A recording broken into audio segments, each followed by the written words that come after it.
19.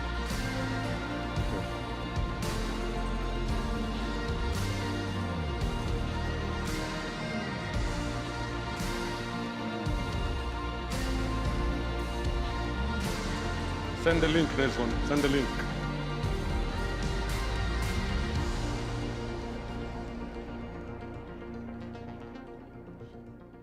Hi guys, welcome again to our weekly Shepherds broadcast. And today we are here with very, very special people, Sharon and Collins, talking about the challenges of immigrant children in America. Last week we were talking about, we're talking with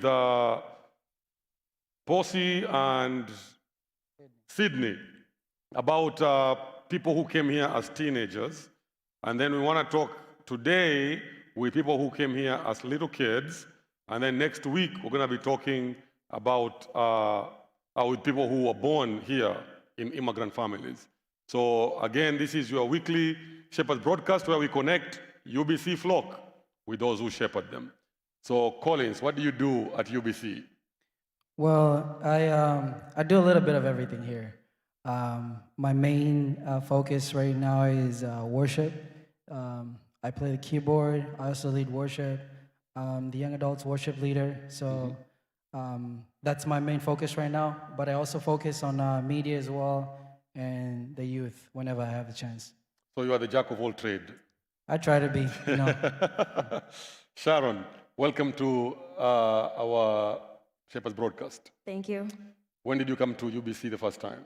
The first time I came to UBC was last year, November.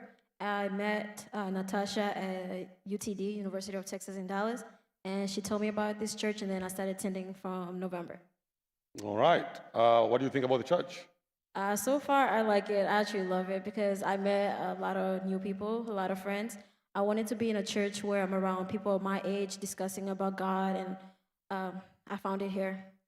All right. So we want to talk about immigrant children. So Collins, when you came here, how old were you? So I came here when I was 13. I came in, I believe it was 2005. That's when I came here with my mom. My dad and my brother had come here maybe 2 or 3 months earlier, and then my mom and I and my brother came in 2005, and I was 13 years old. Okay, so you didn't come together. You came in phases? Yes. So basically, it's like my dad and my brother came here, and they kind of set the ground for us so that when we come here, we weren't going to struggle too much in a way. So they came here, found a job, got an apartment. So when we came, we already found an apartment. So when you moved to America, you came to Texas straight, or you? No, actually, I'm the only one who went rogue and decided to come to Texas. My whole family is actually in Kansas. Really? Yes. Oh, wow. How about you, Sharon? How old were you when you came here? I came when I was 11 years old, about 10 years ago in 2010, and I was actually finishing up class 5 in Kenya, but then I came here and I repeated 5th grade again, so I was like the oldest person in class. All right. So when you guys came, so Collins, your story is a bit predictable, like you knew that you were going to come at some point.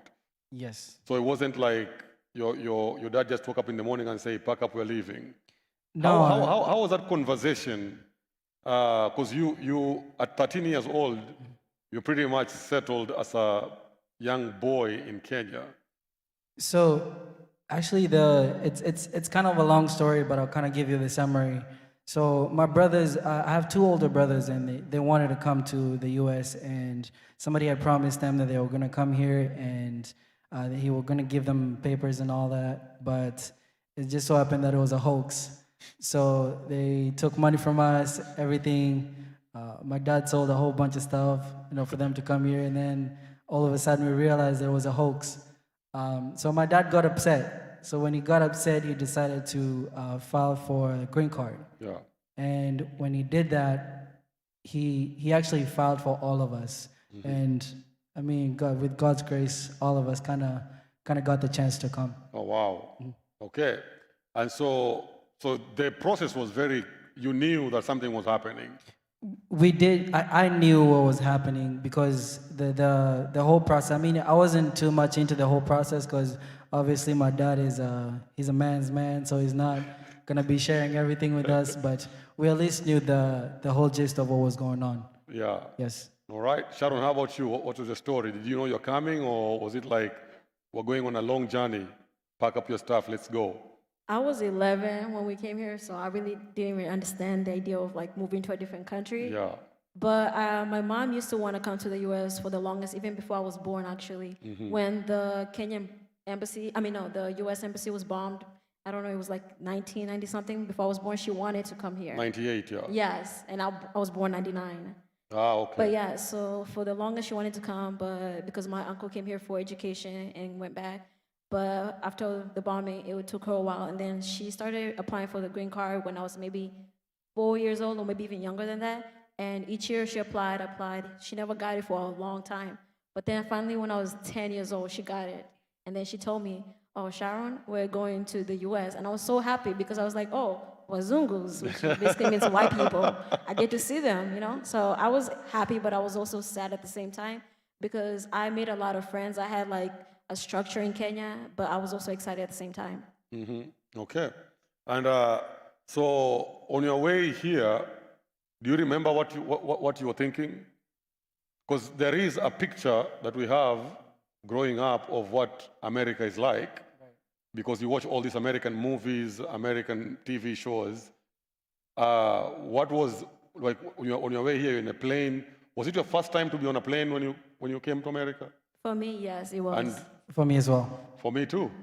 So what are you thinking at that point? You're at the airport, you're lining up, your bags are going in. Is that pure excitement or what is it? I think for me it was a mixture of excitement and fear at the same time. Because I mean, I've never been on a plane before, Yeah. but I've seen videos of it. Yeah. So the idea of the fact that I'm actually gonna be in the plane instead of just seeing it, it was exciting, but at the same time I was also kind of a little bit afraid. Yeah.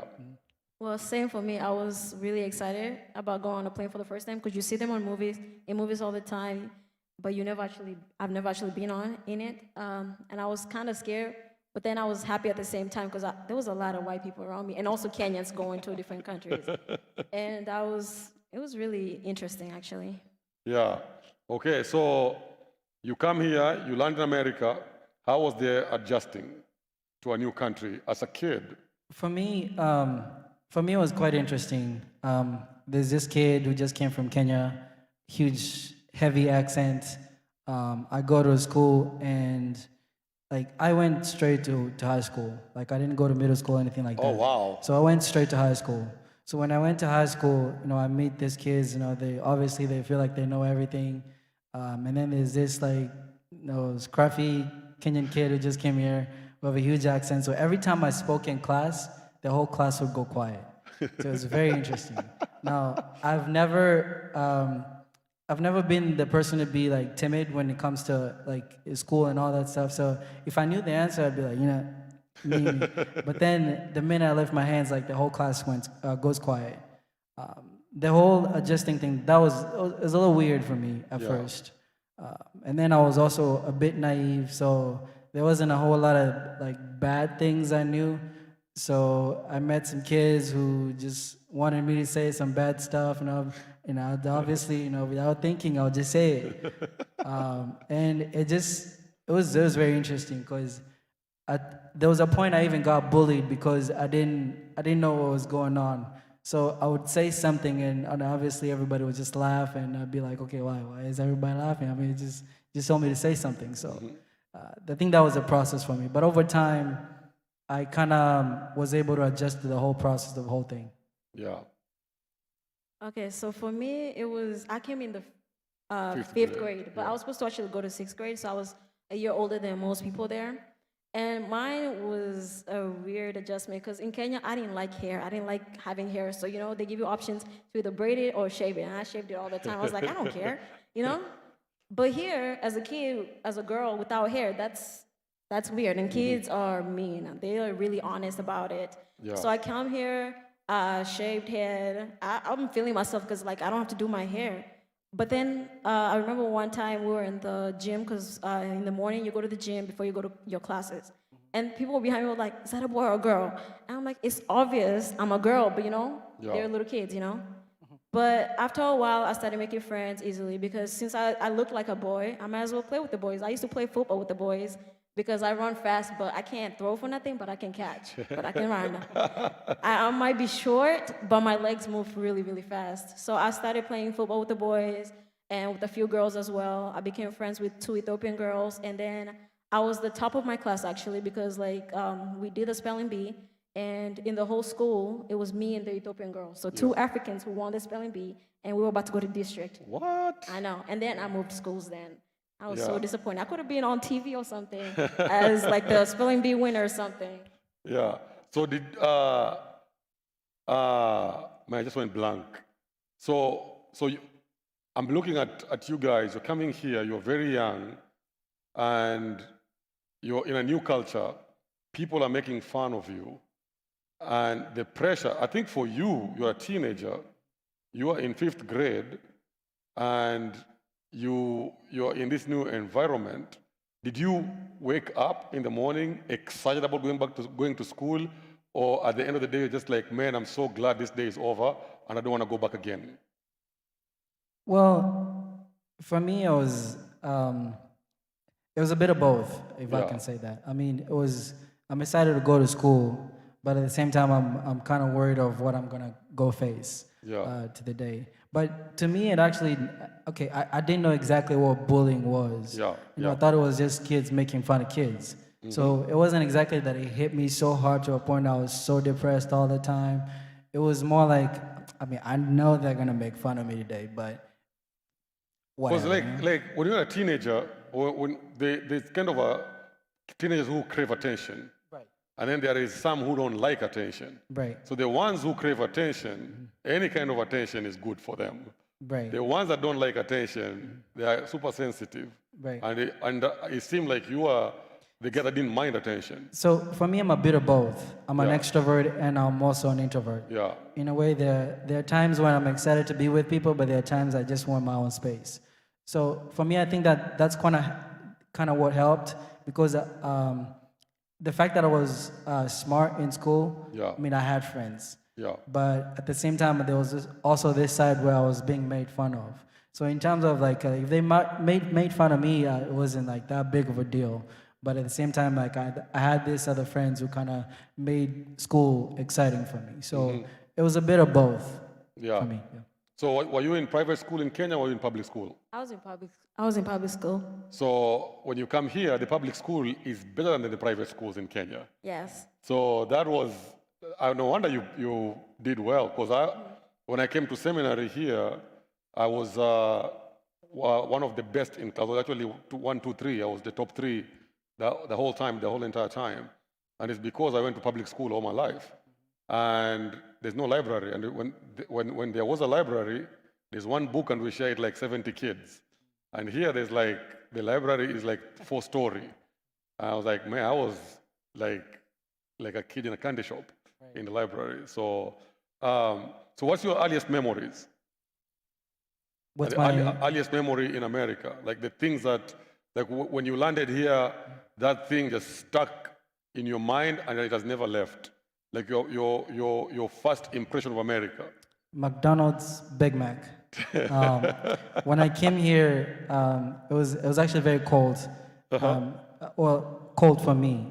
I mean, at that time, obviously, it's not that cold. I mean, I've been here long enough to know that it wasn't that cold. But when I came from Kenya, that was really cold for me. Yeah. But the first thing, the first thing after we landed at the airport, the guy who came and picked us up was like, "Do you guys want to experience America?" I was like, "Yes." So I was like, "Okay." So he took us to McDonald's and we got a Big Mac. And I never forget that taste. I never forgot that. I mean, it was the best thing I've ever eaten. Like, it was just amazing. Yeah. Yeah, I think that's my earliest memory. McDonald's, man, I'm not a big fan, but I love their fries, I'll tell you that. They have the best fries in the world, I think. Right. I mean, now I'm different. I don't go eating McDonald's. I mean, I'm not saying McDonald's is bad for those who do, but personally for me, I barely eat McDonald's. Yeah. Yep. How about yourself? My earliest memory is not McDonald's. I actually didn't like it. Yep. But my earliest memory was like in school actually, and it was my English, the way I talked. I used to be like, "Teacher, can I get water?" And they're like, "What?" And I'm like, "Water. I want that water." It took me forever to get water. Now I can't even go back to water. Now I'm too American for Kenyans.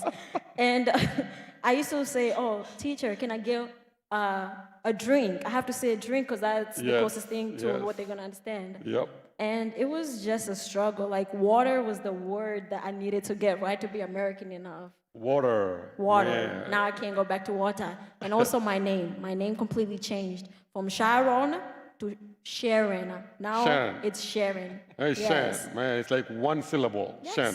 Sharon. Yeah. So, for like those early memories, they are precious. They're awesome.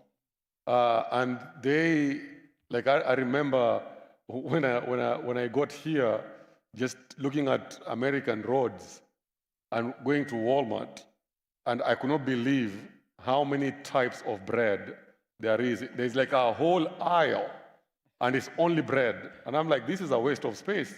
There is all sorts of bread, and that's still up to today. Just I can't, you know. Yeah, it's amazing to see how like you go to Walmart and because in Kenya they only had that one like there was one big loaf and then the one that was in little pieces. Yeah. That was the only bread like you could go get to. But then you come here, there's all type of choices, and not even just that, just the idea of even getting to Walmart by itself. Yeah. I was so confused every time I would go with my dad. I would leave, and then when I come back, that's when I know. Oh. We're back. Like Yeah. I wouldn't Yeah. know how we got there. Everything is so big in America, man. Like everything is so big. Like I used to go to the gas station until I figured out the gas stations were too expensive. Because that was the closest thing to my neighborhood shop. It was small. It wasn't intimidating, but so I paid a lot of school fees shopping at the gas station before I knew that Walmart was the cheapest place to shop. So have you guys gone back to Kenya? Yes. Actually, I went back last year in December. Was that your first time? Yes, after 10 years. Wow. Yeah. So I went back to Kenya, and it was a bit of a culture shock. For me, I'm used to to my car outside. So I go to Kenya and I get in a tuk-tuk. Yeah. And man, that was the scariest experience I've ever experienced. It was so scary, man. I'm not like, and then not even just that. And then we're so used to. I mean, I'm not even like trying to pick a bad picture of Kenya, but I go over there and like everybody's just driving so recklessly.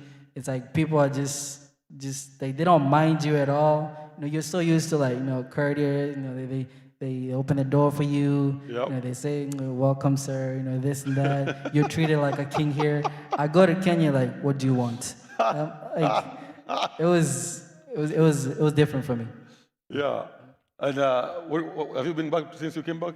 Yes, I went back after 7 years, and then again I went back last year. And surprisingly, after 7 years, they remember me. But I guess I did talk a lot, so it's kind of hard to forget me. Yeah. And it was really weird because now I'm American, so I have this accent, and I'm too American for Kenya. But then I'm too Kenyan for America because I still have an accent to Americans. And to my friends in Kenya, because I still talk to a lot of people, I was bougie.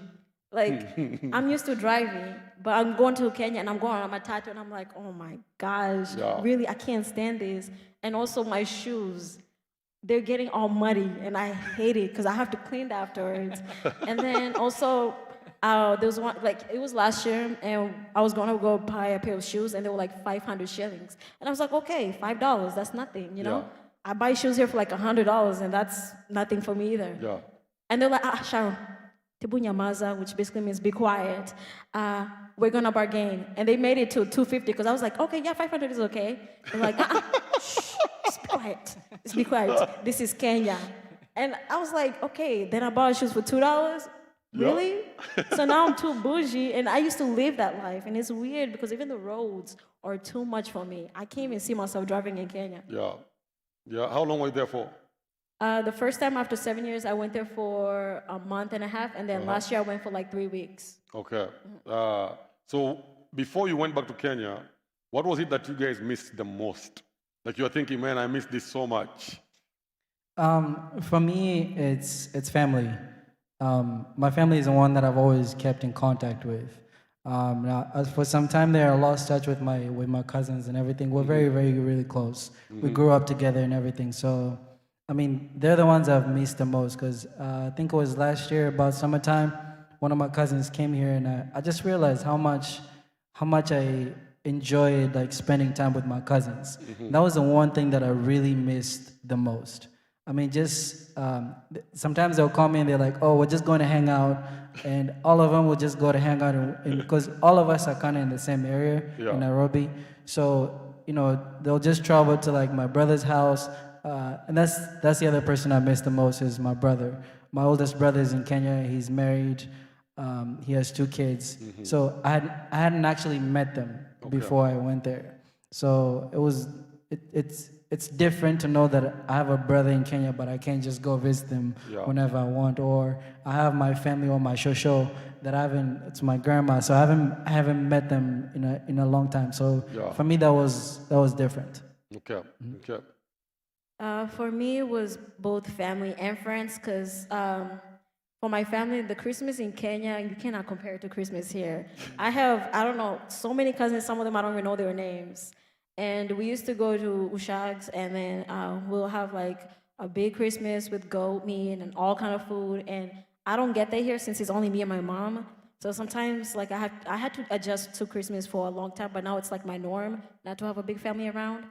And then for my friends, because I did make a lot of friends through school, through church, I missed a lot of them because I knew a lot of them for more than like 5 years, 6 years before I moved here, and I still talk to a lot of them today. So I miss that, and also the food. I guess I'm not gonna lie, the food. I know they say you can cook it here, but it's not the same. Yeah. You cannot get chipo and like the chicken from Tao the same. It is not the same. You cannot get bajia the same. It is not the same. And Kenyan sausage.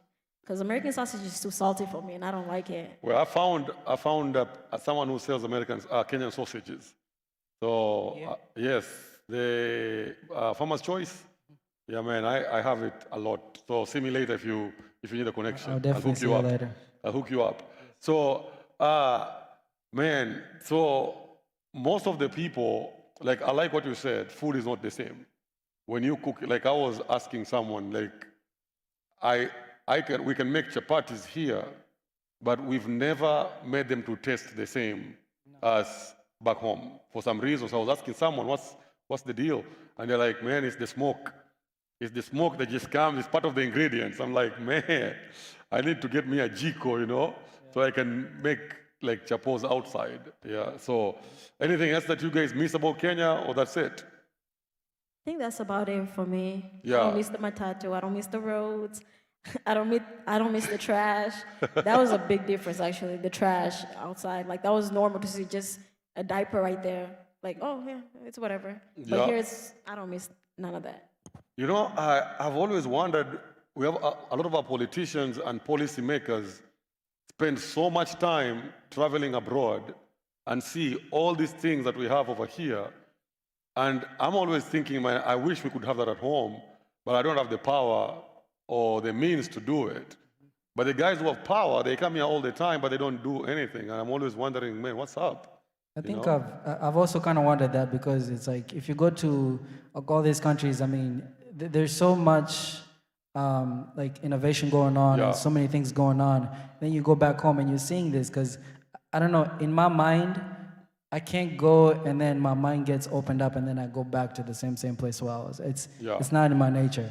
And then the other thing is like as much as you want to create change back home, there's so many like hurdles you have to go through for that change to actually happen, because not only do you have to talk to this person, because with here there's like rules. You want to build a house, you have to go through this. Like there's a chain of things you have to do, and it's not like you're gonna be held back. As long as you have the right documents and the right things to get that change happen, it'll happen. Yeah. But in Kenya, it's more like, okay, yeah, we know what we're supposed to do, but we still have to do this other things. So it's different. And I think for me, that's one of the things when I went back home, it was one thing that really frustrated me, because like the roads are really, really bad. It's like when it rains, you can hardly drive in Kenya.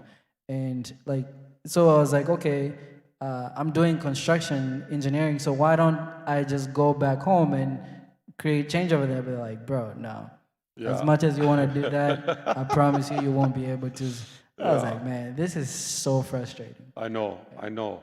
With all the love that you have for our country, sometimes you just feel so helpless. And anyway, we're going to change gears here.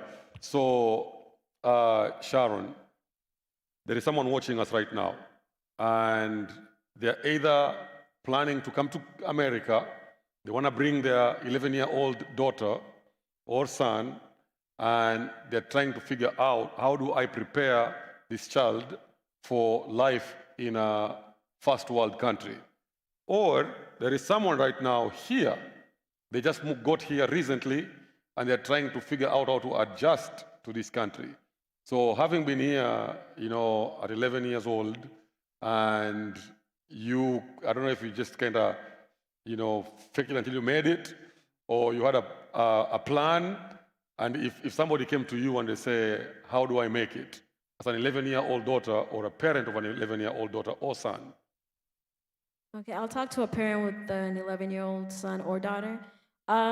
It wasn't easy in the beginning. It's not gonna be easy. You're moving to a different country, and you're gonna get used to speaking English, and people not understand what you're saying half of the time because your accent or something. But it gets better. First of all, the education is so much better. Your daughter or son will have so much opportunity. The opportunities that you will have here, you probably wouldn't have it in Kenya, and that's one of the main things that you have to like look forward to. Yeah. All right. How about you? Any advice for parents who want to bring their kids here, or those who have their kids here already? For me, I would say, like, check on your kids. The funny thing is, my parents didn't know that I was going through bullying. Like, they didn't even, I don't even think they know that I went through bullying in school. So, if you have a child who just came here from Kenya, who's never been here before, or they have an accent, or they have some type of challenge, I think the best thing you can do is just like make sure you're checking on your kids. Like, make sure you're asking them like what's going on, because most of the time they're trying to figure it out as much as you're trying to figure it out. Yeah. And I think that the hardest thing is the fact that at their age, for them trying to figure it out, like in school, it's like school is like a mafia. It's like it's a harsh place to be. So if you're not checking on your kids, they might be going through some things that they don't know how to handle or how to even approach you or talk to you about them. So if you're able to just like check on your kids, make sure they're doing okay, their school is going well, making sure that they have a good support system. That's the other thing. Making sure that they have good friends who will even help them navigate the places where they need navigating. So if you have like a family who have the same age group or even older a little bit, people who can be able to mentor them as they go through school, I think that's a really, it's a positive way of going through. Yeah. Okay. And so, man, there is so much we can talk about, but as we usually say every week, that we're not providing a solution, a comprehensive solution for these problems or these things. What we're doing is just starting a conversation. Right. And hopefully this conversation can go on, and people can say it's okay to have these conversations. Yes. And I think sometimes as African parents, and I remember the first time we moved here, our kids went, I think my son went to kindergarten and my daughter went to third grade here. And they would come home and they're very outgoing. My kids are very outgoing. So they will be like you. They're bubbly, they're talking, they're like, they don't care about their accent. They don't have much of an accent because my wife is American. So, but there was still enough accent. And Angela has figured out a way, whenever she talks to Americans, she actually speaks with American accent. Yeah. And whenever she talks to Kenyans, she actually changes and she speaks with a Kenyan accent, which is crazy. And she doesn't even know that she's doing it. Like, you talk to her in a Kenyan accent, boom, it's just kind of automatic. And I guess that's just a way of coping and survival skill. So as we come to the end of our show today, I'm gonna give you guys a minute each just for final remarks. And this is where you can say anything. If you wanna run for presidency, this is the place to launch your presidential ambitions and all that. But finally, last word.